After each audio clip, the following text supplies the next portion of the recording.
Вообще у нас, кыргызов, да, очень сильно развито такое понятие, как почитание предков, да,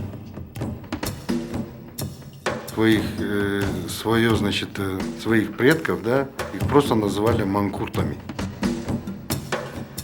То есть человек не знал, кто он такой, и его просто он был рабом. Страшная история, да?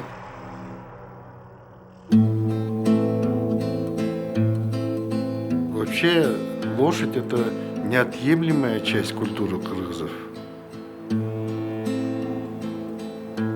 Необходимой вещью выживания, да, что они кочевали и как бы переходили с одной места в другую. Ну, свойственно нам, киргизам, мы как бы, я не представляю кыргыза без лошади. Я хочу вас всех поприветствовать, но мы ее осуществили 5 лет назад. И вот 5 лет мы поднимаем людей на конях.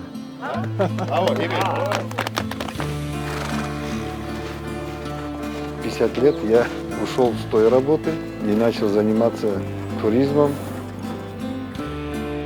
Многие говорили, что этот проект не пройдет. А в настоящее время, видите, вот... Welcome to Kyrgyzstan!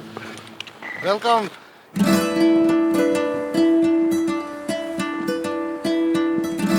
Встал на лыжи в 2003 году. Вот. И потихоньку начал понимать, что это очень интересное занятие. Потихоньку вот пришла идея как-то возить людей, поднимать на гору на лошадях.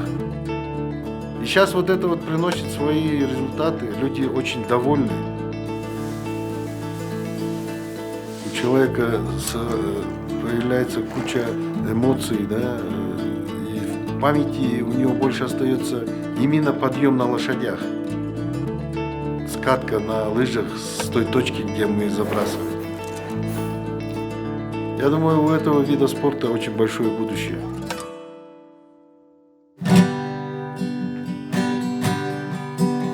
Я не замечаю, что культурная составляющая теряется. Наоборот, вот в современном мире, да, возрождать древние традиции, которые уже начали забываться еще при Советском Союзе.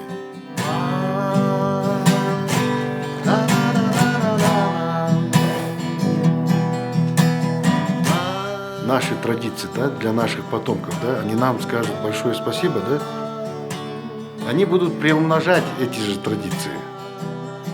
Мы его, наоборот, обогащаем. Чиргалан, мой родной, я все время с тобой.